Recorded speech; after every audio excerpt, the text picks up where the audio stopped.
podcast joint with Ciara.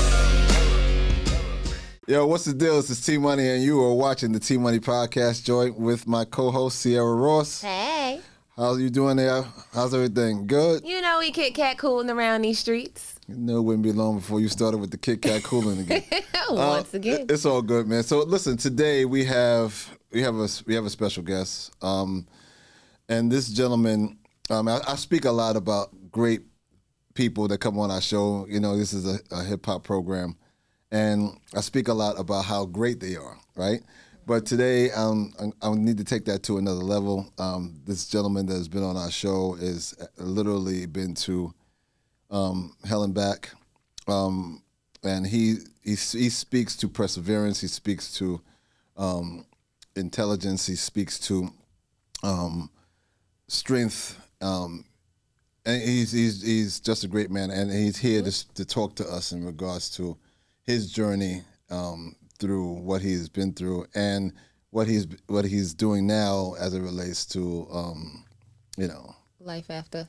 Right, being an advocate for social justice and everything else. Is my man today, Bruce A. Bryan. Give it up for Bruce. Yes.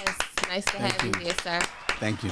How you doing there? How you doing today, brother? How's everything? I'm free and I'm feeling beautiful. Yeah. So. No, that's right. So to let you guys know that this gentleman, and I'm gonna give you the cliff notes because we're gonna get into it. He was wrongly accused, right, for a homicide that he did not commit. Correct. And he wound up doing 29 years out of 29 a 30 years out of a 37 and a half to life sentence. Disrespect. And that's time that was taken from this man's life that it can never be given back, no matter how much money or whatever he's offered after the fact. He just can't replace that. And we're here today to discuss what transpired. Telling his story. Hopefully we can help anybody else out there that might be going through or may go through this in the future. And just a FYI, this show is unlike any other show that we've ever done. So we just need to let our viewers know that it's not going to be a lot of ha jokes and laugh. We're getting ready to touch and dive into some serious, must-needed, discuss topics. At the end of the day, this is someone's time, and if it's happened to him, it could happen to you or one of your loved ones. So it's amazing. To my friend D, who introduced me to Bruce, and I had a chance to research his story, and it was compelling. So I thought it was very important for us to actually talk about it today. So Bruce, how are you today, man? How's everything, bro? I'm good, and I thank you for the opportunity to be here and to speak to you all and share with you. I appreciate you coming, man. Coming here, but so talk to us first. Let's discuss first. Before things went left, let's discuss your life before that. You're from Queens, I believe, right? I'm from Queens. Right. My parents are from Antigua and Dominica, West Indies. Oh, okay. You're Caribbean, right? Yeah. Yeah, from the Caribbean. That's cool. I'm the baby of my mother's 6 children. My father had 7. I also have a little brother. Mm-hmm. And I was primarily raised in Jamaica, Queens, after moving from Lower East Side Manhattan in 1978. Oh, okay. At the age of about 9 or 8, we moved to Queens. And so coming up, tenement building in Lower East Side Manhattan, impoverished. So you're actually from where we are, too far from where we are, right? I was on East 10th Street. Right. Lower East Side. 6 of us in a 2-bedroom apartment, 6 kids, mother, father, uncle, aunt. And so, Caribbean families usually have a lot of members living in one household. As they should, because that right there is, it creates so many beautiful memories together, traditions, and it provides unity. Today, of course, we're more divided than anything. Yes. Especially, we'll say pure Americans. I know West Indians and things like that. You guys still hold on to certain cultures and traditions, which are beautiful. But unfortunately, a lot of people do not. So. Yeah, a lot of cultural values are still prevalent in my household even today. Beautiful. So I still call my mother mommy, So. Right. Which is good. I mean, I call my mom mommy too. Yeah. Me too. So talk to us a little about. I know in coming up, everybody in this world aspires to be something in their life. My daughter, God bless her, she said, "With that, I want to be a doctor." So for years, She said, I want to be a doctor. I want to be a doctor, right? Until she realized that doctors deal with a lot of bodily fluids that she was not interested in being part of. So she said, okay, well, I'm not going to be a doctor, Dad. I want to aspire to be a lawyer. So tell me a little bit about what did you inspire to become? I mean, this is a rap show. Did you ever want to be a rapper? No, I never wanted to be a rapper. Okay. But I did aspire to educate. I did aspire to be in some form of entertainment. Right. Whether it was, photography, whether it was behind the camera, in front of the camera, or just some level of entertainment. It wasn't hip hop. Right. I found myself writing a lot. Even as a young person, I used to write, whether it be poetry or just stories or just expressing my thoughts, right. which helped me along my journey because writing became cathartic, right. and it became a way of me releasing right. certain stress that I felt while I was incarcerated. And I want to speak about that too, man. I mean, we'll get to that in just a second. But like I had said to you before the cameras were rolling, how did you get through that?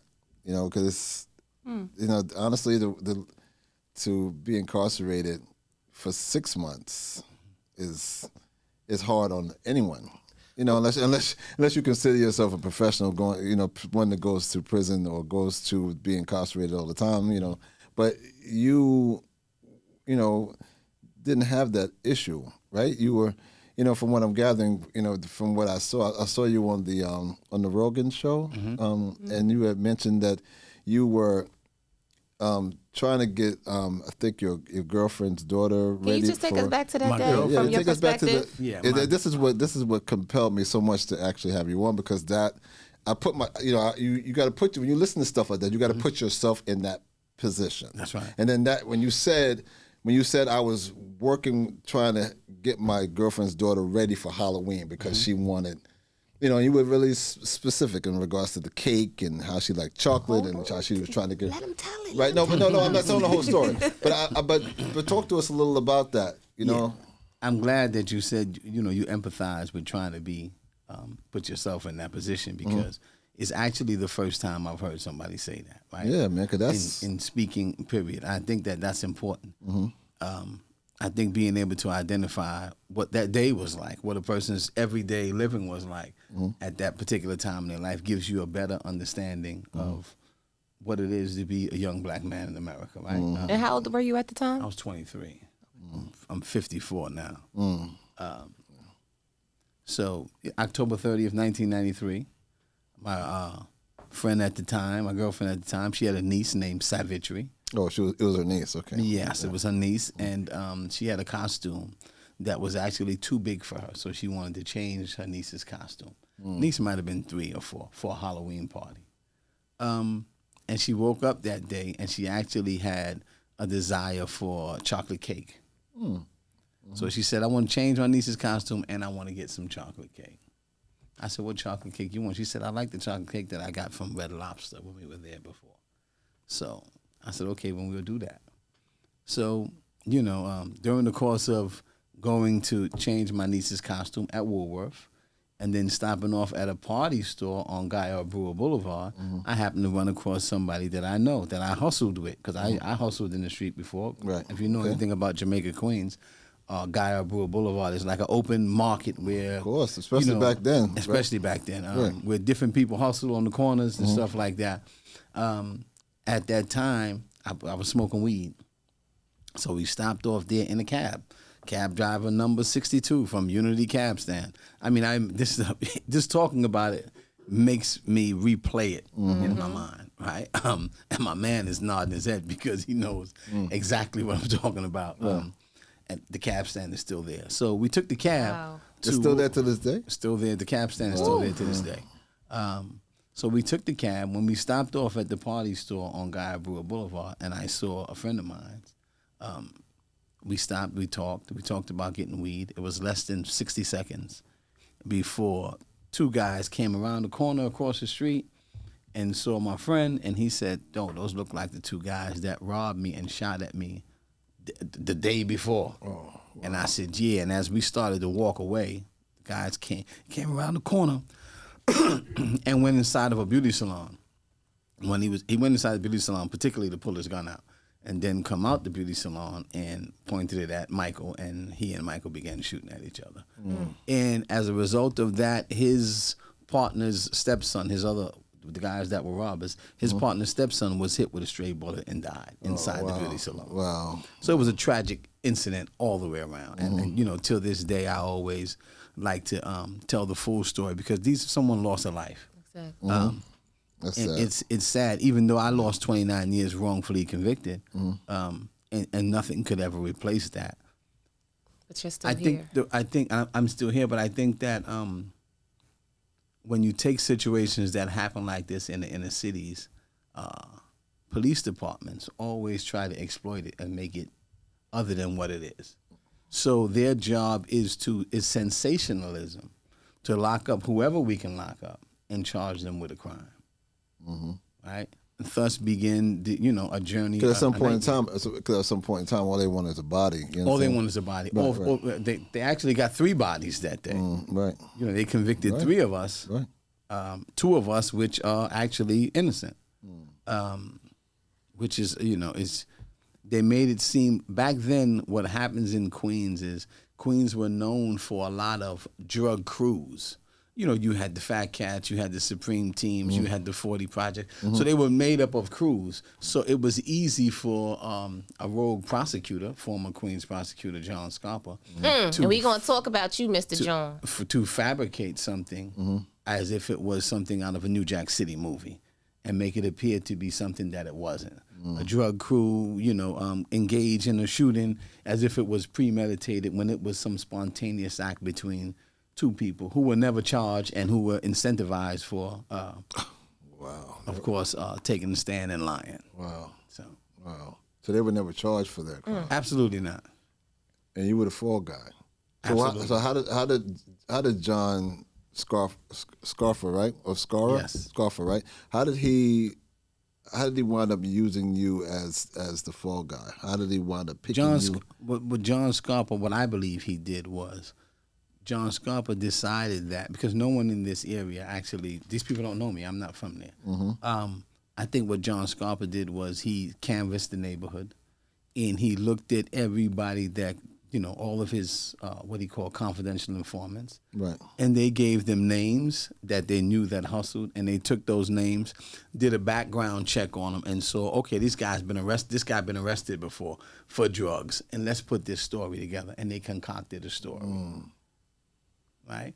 However, John Scarpa, this has been his MO for years. He was instrumental in a case called People versus Nathan May, another guy wrongfully convicted and sentenced to the same time I was. A complete identical type of incident. Shootout, Queens, bullet goes through a guy, kills a little girl. Nathan May gets charged. Right.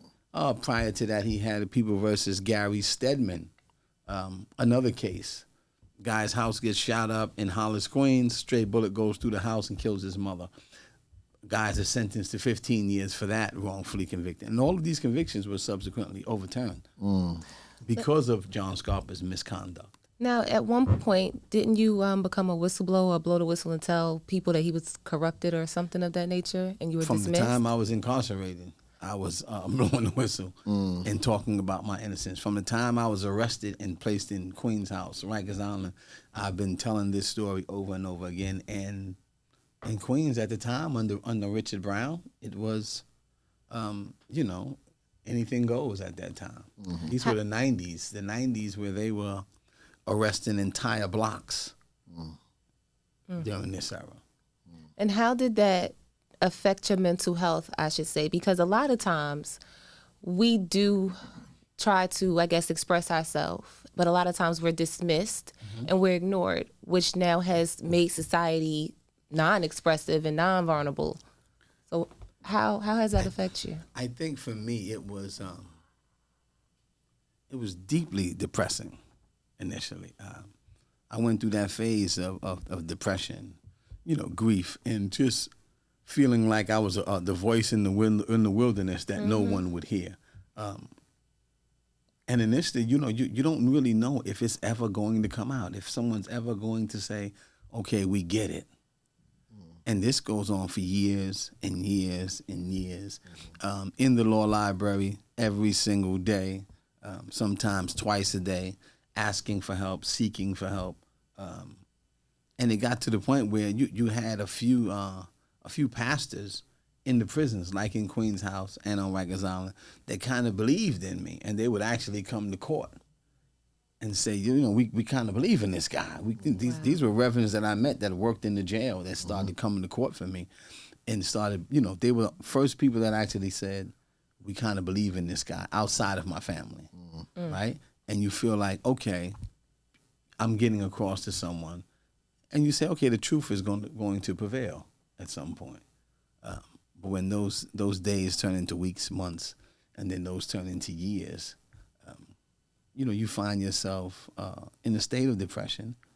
But then something goes off, a light bulb goes off in your head throughout the course of you educating yourself and reading, and you realize that you got a choice now at this point. You got a choice in how you respond to this situation. People who go out their way to, and not just in your case, I'm just saying in general, people who go out their way to actually support the voices that aren't heard, a lot of times their voices get silenced. Yes. By people who have the power to do so. Mm-hmm. So I totally understand that, and you probably had a lot of people at some point during this journey, right, that were really saying that this guy is innocent, this guy should be released, and their voices weren't loud enough at that point to actually help you, and that happens a lot, and unfortunately it happens to us a lot, if you understand. Absolutely. You live racism, systemic bias, Right. and a young black guy coming up in the inner cities, they say, oh, that guy's lying. I heard that story a million times. Of course. Right? You get that over and over again, and it gets frustrating, and it gets depressing, and it becomes stressful. Deeply stressful, right? Where you begin to isolate yourself. Yeah, let's talk about that just a little bit. I mean, and in saying that, our viewing audience probably can't really even understand when you say it becomes depressing and becomes stressful, but I don't think they understand the magnitude of that. You're locked up, knowing full well you didn't do anything, right? Time that's being spent incarcerated. You cannot get any of that time back in life. Life doesn't. It's not like you can go to the corner bodega, say, "Hey, how you doing, Poppy? Give me 10 years." You got that box, that 10-year box. That's right. You can't get that. Time is not redeemable. You cannot bargain that. Once you waste it, it's done. Right. So you're facing that. You're facing and I'm quite sure personally in your life, some of the things that you had in your life, you might have lost due to the fact that you were separated from your family. It's so many things that are involved in that, and it's tragic. It's tragic. So I just want everybody that's watching this to totally understand that it's not just about you going through people get depressed because they come to work late. People get depressed because they little things happen to them.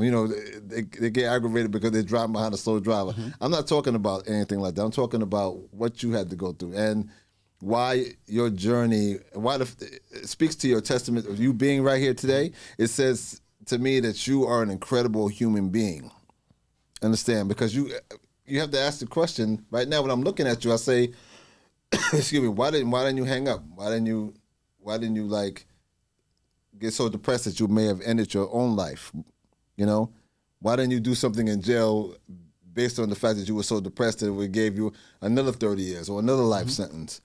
You're out of prison because you were determined to do something that most people in your position aren't even able to do. Well, T, let's touch on his tenacity and his determination, because we all heard the term "use your time wisely." Right. Let's talk about some of the ways that you used your time, because 27 years is a long time times 365. Right. It's a long time. So what were some of the things that you did, because you truly decided not to let your environment become a product of your environment? I think, to be quite honest with you, in the beginning of my incarceration, I was getting into trouble. I was, I was rumbling, frustrated. You was 60 days in, and you was one of them. I was 60 days in. I didn't go in with these scars on my face. These I got in battle wounds, and, in fights and stuff like that. I mean, it happens because you ain't gonna let nobody prey on you. Right. And these are the things that I think there's so many phases that you go through inside. It got to a point where the vast majority of the prison is focused on one thing, right? The gang era became so pervasive, so you had the gangs, you had the drugs, and you had the yard, and you just wanted to just isolate yourself from that. And so you just did that. I began to stay in my cell for weeks and days at a time, just really thinking of asking myself, how do I get through this, right? One moment at a time, daily, how do I and I would write down questions to myself, right? Like what it is that you don't like about yourself. I would literally just try to encourage myself and counsel myself every single day with a pen and a yellow pad, just like that one you got. Okay. I mean, and it's a daily battle, emotionally, mentally, psychologically. Officers coming to you and saying, you never say the word child. You don't bend over when you come off the visit. You like to squat. You're gonna get yourself in trouble. You're always arguing with the officers. And I would constantly say, because I don't belong here, right? Because I don't belong here, and I'm not going to accept the dynamics of prison, and I'm not going to allow myself to become prison. Right. And that was something I used to tell myself every day. I had one of the worst officers in Green Haven prison come to the cell I was in and say, hey, man, listen, man, every time we're doing the go-around, you never put down for child. You always say, I'm going to breakfast, or I'm going to lunch, or I'm going to dinner.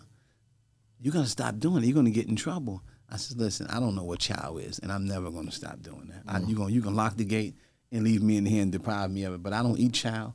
You got me, I'm in prison for something I didn't do. And he, days later, he came back to the cell and said, you know what, keep doing what you're doing, man. Right. He just got to the point where he says, this guy, leave this guy alone.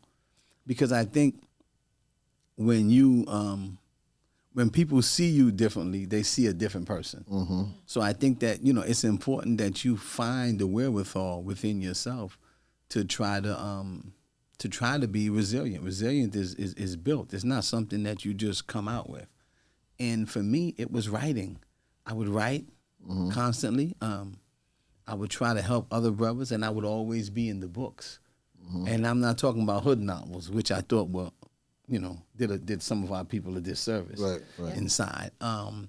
Because, garbage in, garbage out. Right, of course. So I would consume things like, The Road Less Traveled. I love that book. Man's Search for Meaning, Left to Tell, which is my favorite autobiography. And I would read autobiographies because I heard, I believe it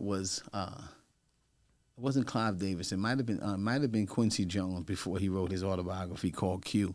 And they talked about you can't have all the experiences in the world. So you read autobiographies so you get the experiences from others, and you can live vicariously through them in some way, shape, or form. Right. And that helped me, living vicariously through through people that I like, through things that I read. I mean, I would consume magazines like 10, 20 magazines in a week. I began reading them from front to back. I would always take the stacks of newspapers from the garbage that guys were throwing out, bring them to the cell and read them. And sometimes I found myself reaching out to some of the people that I found in there because I felt the more you stood connected to people on the outside, the more you were able to stay connected to your own humanity. And it also speaks to reading and what they tell you about reading, how it can teleport you or take you to another place when you read constantly and you read things that you're interested in. Keep in mind, reading books, was here way before we scrolled on the phone and looked on the internet to take us someplace. We used to read, and that was extremely helpful. It seems like very, very helpful, and just staying to myself a lot. I remember in Clinton, Dannemora, that was the first prison I got to that actually allowed you to have a TV in your cell. Oh, in your cell? Oh, wow. Yeah, so guys would be watching, this was 2005, guys were watching The Wire. Oh. And I would always tell my man and them, I would say, I'm not, I ain't gonna watch the TV. I got it wrapped up under the bed. and they would say, nah, watch this program with us, watch this with us at night. And I said, nah, I'm getting into this book, Long Walk to Freedom. It's like 700 pages, right? And it's one of the first books that did what you just said. Mm-hmm. It actually took me there in the presence of what Nelson Mandela was going through, right? It actually takes you there because you begin to visualize what it is that you're reading, and you gain strength from people like Nelson. You know, and in theory, you know, it helps you, right? Mm-hmm. And then when you're doing that, it literally, you know, at some point you're not in prison. Yes, you're with Mandela, right? That's right. So, I mean, you passed the time by doing that, which is amazing. You know, you pass the time, and for me, I was able to internalize some of the values that I learned in there, because I would read and I would stop and I would write down, you know, different quotes or things that he said that I thought meant something to me. Right. And so this would let me know that if this man can do it in a much more harsher prison environment in South Africa, then there's a chance I can do it too, day in and day out. Glory. Nelson did 27, right? And you did 29? Yes. Right? Ooh. And his prison environment was, you know, I can't speak on Clinton or, you know, Queen's House or wherever you work. I know you went to different facilities, right? Yes. But I can almost guarantee you Nelson's prison experience was a lot. Absolutely. Robben Island was worse than, you know, Clinton, Comstock. Yeah, it was, you know, Greenhaven. It was just different. Yeah, it was just really crazy. You know, South Africa is not a game. You know, and then there are those moments where, to be completely honest with you, I spent literally thousands of nights crying myself to sleep. But it helped me, right? It helped me grow, right? It's almost like, you know, those tears was somehow watering my soul in some way, or liberating my soul in some way, and allowing me to grow. Because anyone who tells you that they sat in those cells for years and didn't cry, they're lying. I mean, the toughest guys. I've heard the toughest guys have nightmares next door to me.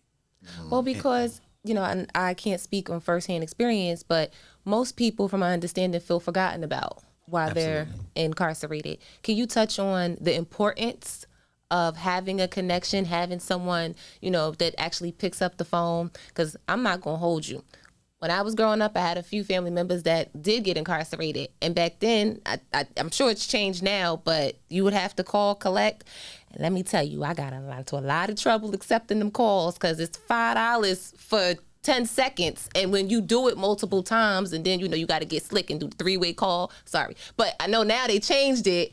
Yes. And it's more so, and that made me kind of realize that this is a business. And of course, you know, we'll get into all of that because now you got the new ways of communicating. But I never wanted to not answer the call because I never wanted the personnel to feel forgotten about. Because again, it's not like you're born into the system. So your environment has changed. Now you're with the same gender. So, you know, all this testosterone, just different things like that.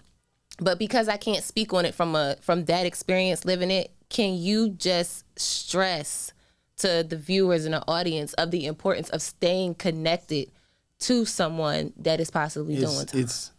It's essential to your life. It's essential to being alive, to breathing. I mean, after I broke up with my girl, before she came back in my life, I was on prison dating sites. Writeinmate.com. Right? Yeah. This is the stuff that you got to do to stay connected, because you don't want to talk to men all day. You talk to men all day in the yard, right? So, I mean, make no mistakes about it. We were, before there was a love after lockup, we knew what, you know, love during lockup was all about, right? We were on the dating sites and rewriting. Some of these young guys don't do that now.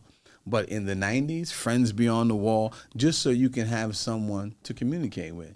Because the reality is, my humanity is connected to yours, right? So the wall doesn't stop us from being human. It doesn't stop us from needing that human connection, right? And in these upstate prisons, what you have are the vast majority of white relatives, right? Nepotism is prevalent in the correctional system. Yep. So you got brother, uncle, cousin, and father and son. Operations. Very, very, very, very racist. very brutal. I've seen them, break guys' necks. I know guys that have died.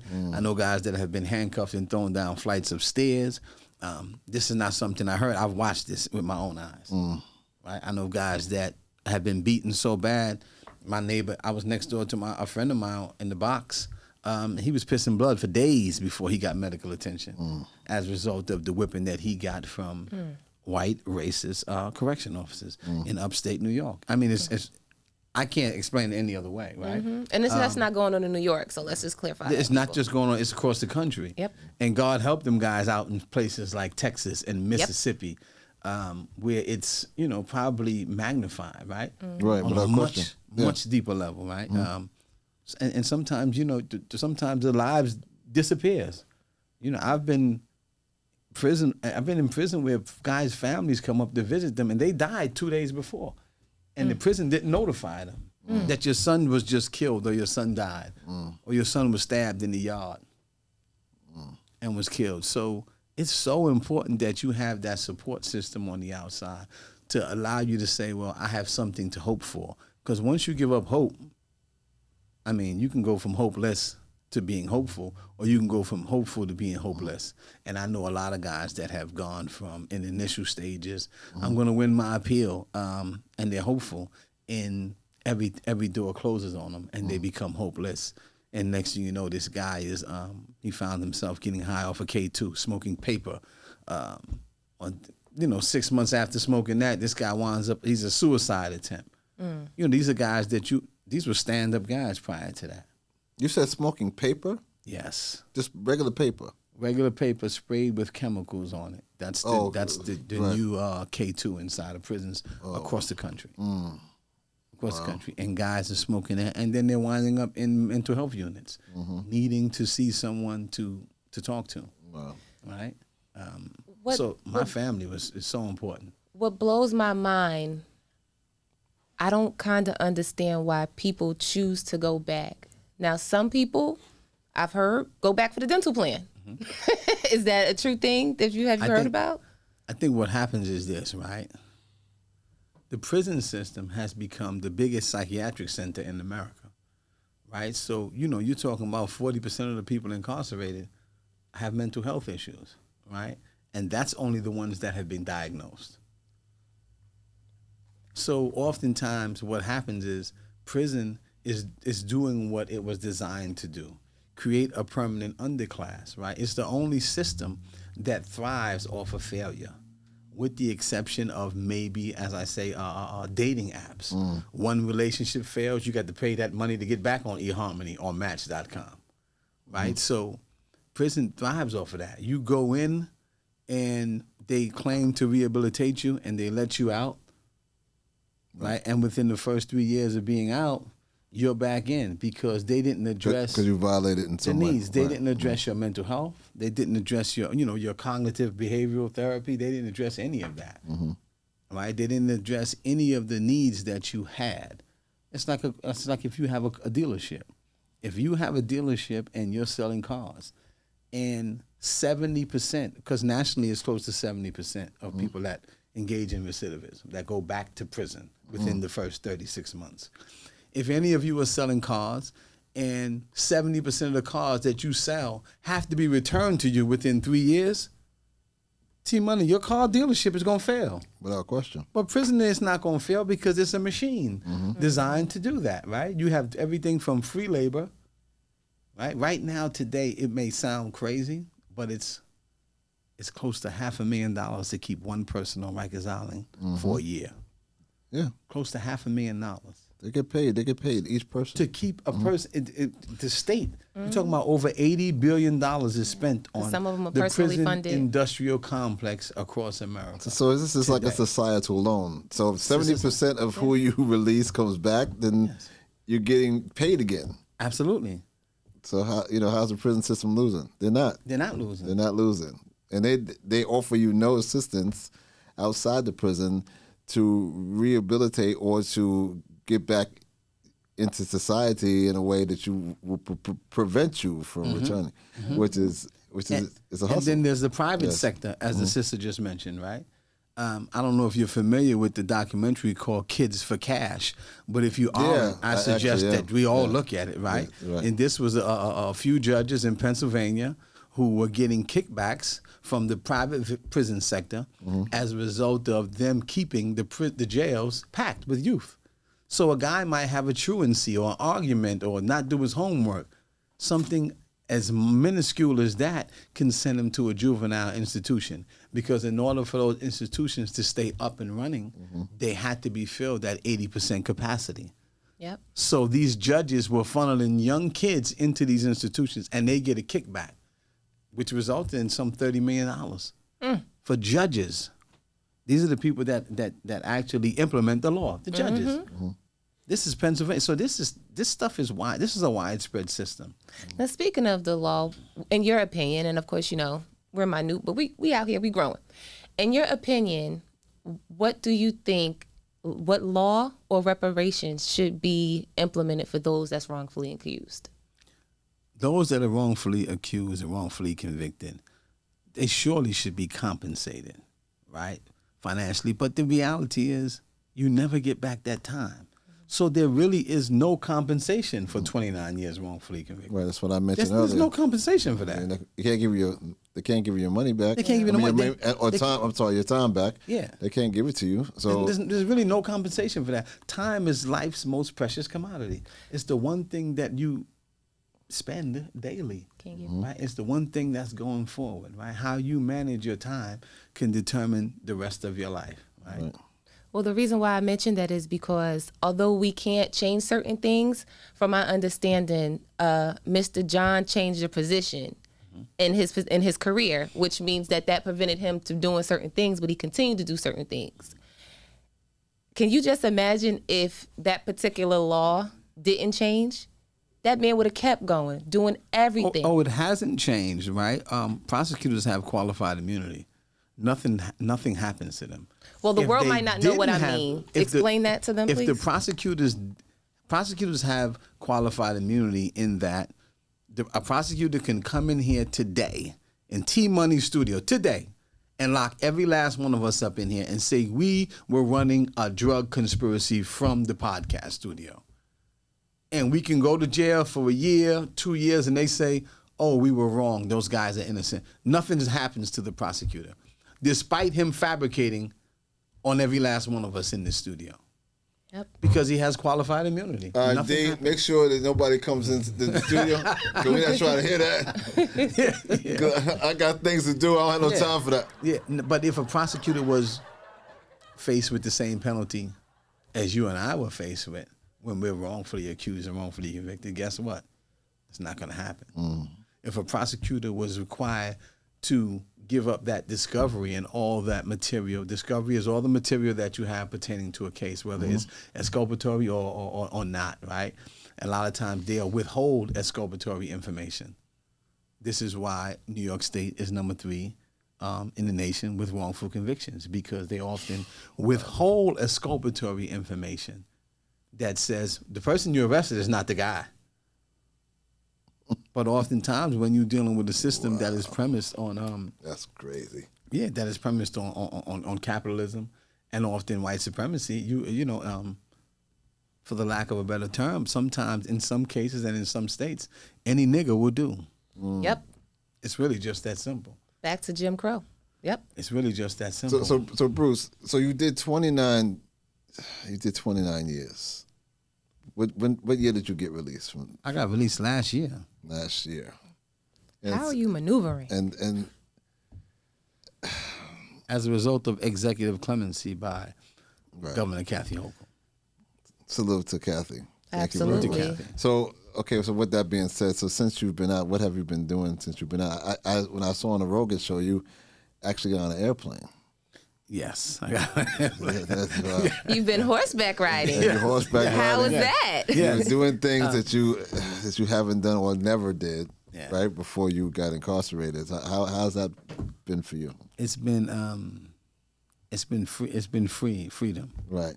You know, it's been really liberating to be able to, go into a courtroom and talk to a judge about a young guy, or take that young guy out and try to explain to him what he's up against and what's about to happen if he doesn't Yep. make the transformation. Right. And if he doesn't want to believe me, then the judge will surely show him, right, what I mean. And to show you how it's so easy for young people to lose their life. Yes. So it's been an honor to be able to, be in their lives. Not long ago, I had to go into court and give sworn testimony that I would take an older guy who was on Rikers Island and bring him to a rehabilitation center. Even though he left a couple weeks later, I was. You still did it. I still did your part. Right. I still went and was able to, stand before the judge and say, I swear to tell the whole truth and nothing but the truth. So help me So God. help me God. Right. And I'm responsible for him and taking him to the rehab, as well as take a young girl who was charged with attempted murder straight to the sheriff's office when the judge says, well, we're going to turn her over into your custody.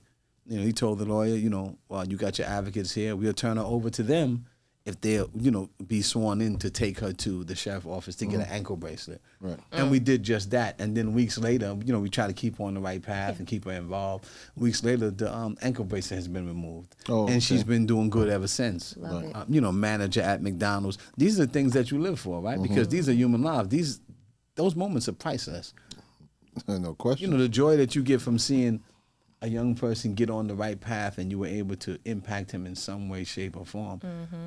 Those are priceless feelings. So my get. next question to you was going to be: so how are you using your experience to help others? And I see that you're already doing that. How do you plan on continuing? Well, I want to continue with my advocacy work. I do want to take it to the next level and begin to, engage in some speaking engagements for young people in some of these, I call them at-risk schools, these marginalized schools that are underfunded, right, in poor communities of color, and talk to them and tell them that, you're one step away from getting a life sentence. You're very knowledgeable. And with that being said, and not to take you back, but would you explain the 1994 Crime Bill Act? Absolutely. Because that plays a whole entwine into your past, present, and future to what you want to do. Because a lot of people, we know that the bill was signed, but we don't understand it. Could you explain that a little bit? Yes, the real quick? 1994 Crime Bill, Truth and Sentencing Law, which was co-authored by our now president, Joe Biden, and signed into law by former Democratic President Bill Clinton. What it did, it implemented the 3 strikes you're out, right? So you have this mandatory sentencing. And it was also Bill Clinton who was giving states billions of dollars to build more prisons. So right now in New York State, there are about 32,000 people incarcerated in the state system. When I went upstate, Rikers Island had about 20,000 people on it, and upstate there were over 70,000 people as a result of the 1994 Crime Bill, which gave you, it got exposed when a guy in California got arrested for stealing a slice of pizza, and because it was his 3rd felony, he got 25 to life. So the criminalization of poverty is what the 1994 Crime Bill did. It enhanced sentencing for low-level crimes. As you know, during the crack era, crack and cocaine are the same thing. Back then, you get arrested for crack, which is predominantly in poor Black and brown communities, and your sentence was 100 times more than if you were arrested for the same amount of cocaine. Yep. You see? And that's because cocaine historically has always been a rich white man's drug. Right? Crack has always been the poor Black and brown person's drug. So if we over-police these marginalized communities and catch these young peoples with crack and coke, we can instantly send them to prison with enhanced sentences if they go to trial, right? Or when they go to trial. And these same white guys who get caught with this cocaine, they don't go to jail at all. They might just get a summons or something, a DAT ticket. They don't go. They're not incarcerated. Right. So that 1994 Crime Bill did a complete disservice to Black and brown communities, right? There's also a part of it called the AEDPA, Anti-Effective Death Penalty Act, which was designed for terrorists, right? But the trickle-down effect of that 1994 Crime Bill and the AEDPA, it prevented you from presenting a federal habeas corpus, right, within a particular time frame. So the AEDPA allowed you to only have 1 year plus 90 days after your final appeal. You were denied entry to the Court of Appeals.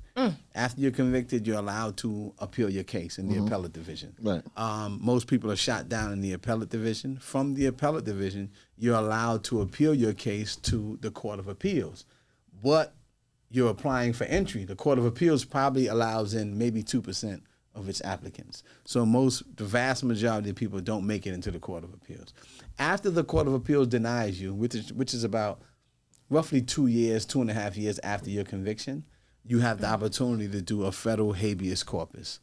That federal habeas corpus, prior to this 1994 crime bill, you can take 10 years doing your federal habeas corpus, developing all the evidence, galvanizing all your, getting all your ducks in a row so that you can present something strong to the federal courts. Right. The 1994 crime bill with the AEDPA only allowed you 1 year and 90 days to do so after you were entered, right? Now imagine this. Some 47 to 48% of people incarcerated in the United States are living with dyslexia. Yep. And you can check the stats on that. You can look it up, right? Literally living with dyslexia. So it's not that they can't read, it's that they process information differently. Yep. So now you, as an indigent defendant, you only have a lawyer for your appeal. You're not granted a public defender for your Court of Appeals. You're not granted a public defender for your federal habeas corpus. You have to learn that yourself. So you have 47, 48% of the people incarcerated living with dyslexia, convicted of crimes. Now they have to do what? They have to learn how to read. They have to learn how to write legal jargon, understand legal jargon, and understand the federal rules of the court. That's lawyers. You can get on the phone right now and ask any lawyer that you know, hey, John, can you do a federal habeas petition? And 9 times out of 10, the lawyer's going to tell you, they can't do it. We got to get my friend who's an appeal specialist. People that went to law school can't do it. So you expect someone who comes from an inferior education, which is the vast majority of incarcerated people, to learn the law, be able to articulate the law, and write it and understand the federal rules of the court and present it to the courts in a successful manner, whether they're innocent or not. Keep in mind, this is why the law was put in place in the first place, because they understand that concept. Absolutely. They understand that if I minimize your time, there's no way possible that you'll be able to. Very, very less than 1% of the people probably are able to accomplish that. Absolutely. So that to them is manageable. Okay, I'll let less than 1% at least have the opportunity. Doesn't mean it's going to be effective anyway.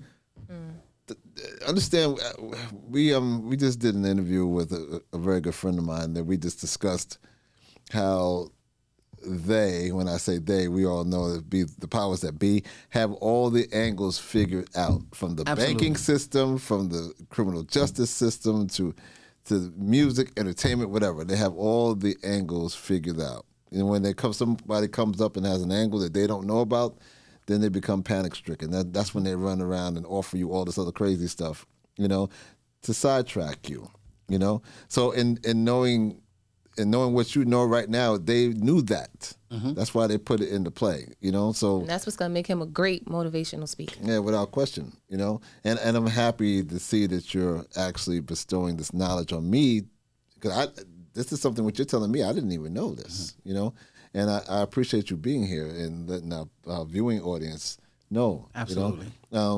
This is important. Our culture Right. is really deprived of a lot of different information due to our choices and the distractions. Yes. Like you said, watching TV and, just the scrolling and participating in unfulfilling conversations. Yes. Well, they always say if you put it in a book, you'll never find out, right?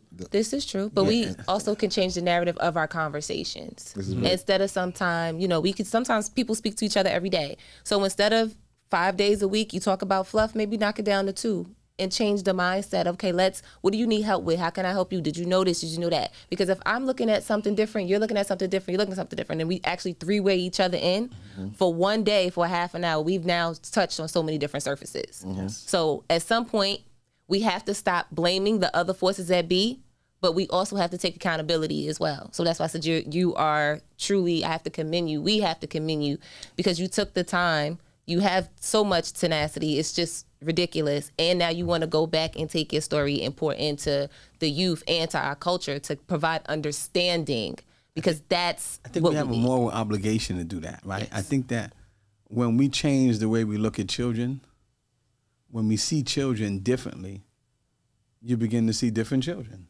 Yep. I mean, it's just that simple, right? When we change the way we think, we change the way we live. And for me, it was turning off that switch that said, I'm going to serve time, right? Because I didn't belong here. So I turned on the switch that said, I'm going to have time serve me.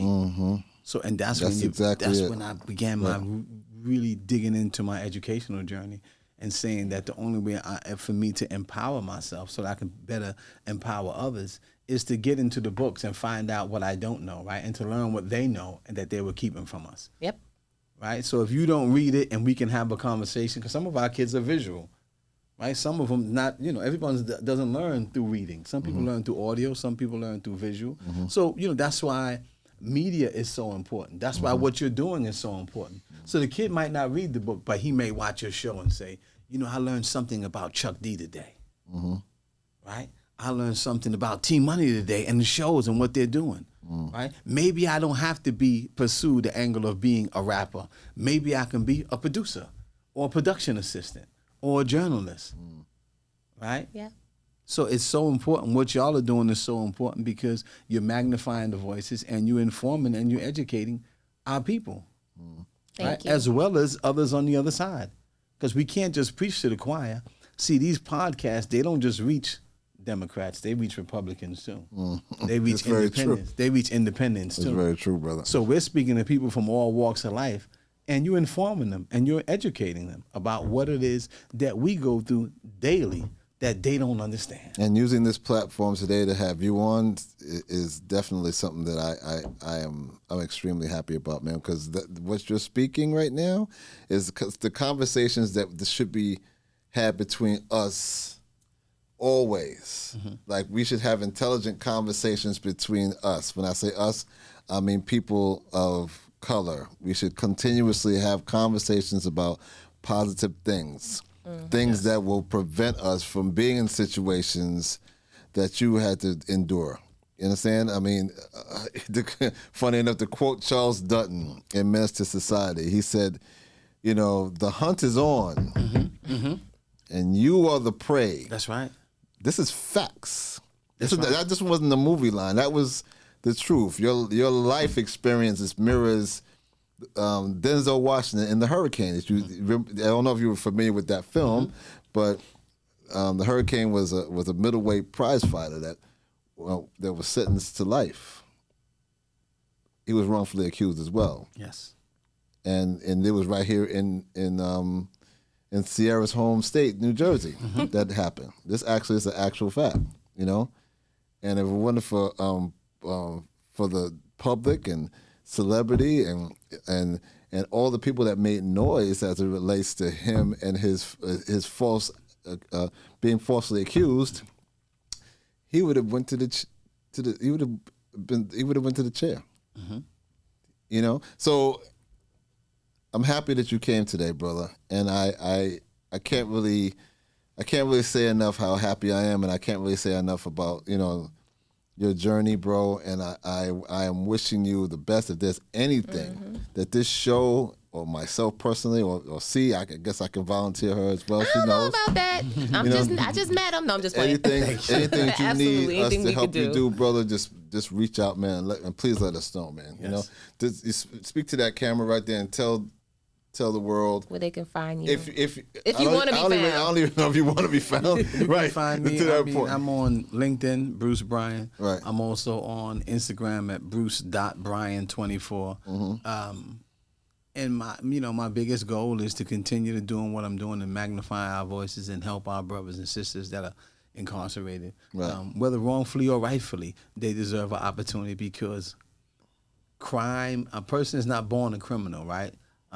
There are crime generative factors that exist in poor communities of color, right? Crime, we always want to address and say we're going to be tough on crime, but we need to be tough on the social conditions that produce crime. Yep. Because poverty is the mother of crime. And if I may, there's a brother that I found in the paper, the New York Times, while I was sitting in Sing Sing 2 years ago, and I read this article on him. And he's been on death row for 30 years for a crime he didn't commit. And I read this article and I said, when I get out of here, I'm going to do everything in my power to help him. What's the brother's name? The brother's name is Keith Lamar. Keith Lamar is the only person that has ever done a jazz album from death row. Oh, wow. I actually went to the French embassy in D.C. and, I had a conversation with Dr. King's son about Keith Lamar and why Keith Lamar needs to be free. He's sitting in Ohio penitentiary for the death of 5 other incarcerated people. He was sentenced to 18 years. While he was in prison, they had what they called the Lucasville riot that happened in 1993, 1994, as a result of them trying to give tuberculosis tests to the Muslim brothers. And a riot broke out, and 11 people were killed in the riot. They charged Keith Lamar with 5 of them. Keith he has book clubs here in Manhattan. From death row, he has a book club where he works with high school students right here in Manhattan. Amazing.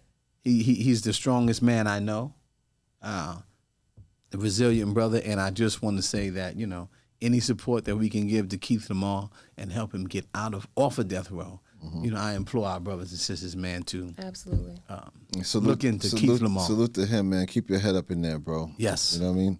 And continue to work. thank you so much. Thank you. Okay, Thank you brother. so much. Thank for you the very much. opportunity. Thank you. Thank you, sister. Thank You're all of welcome. you for the opportunity. Until next time, everybody, like, share, subscribe, all of that. The T-Money Podcast joint featuring Ciara Ross. See what you got to say. No Kit Kat cooling before We can Kit Kat cool later. this is the T Money Podcast joint. T Money in the house. Ciara and my man Bruce. Thank you. Thank you so much, brother. Thank y'all so much. I appreciate you being here, man. Thank you so much, man. We'll see you later. Peace, 2 fingers. We out. Peace. T Money Podcast joint.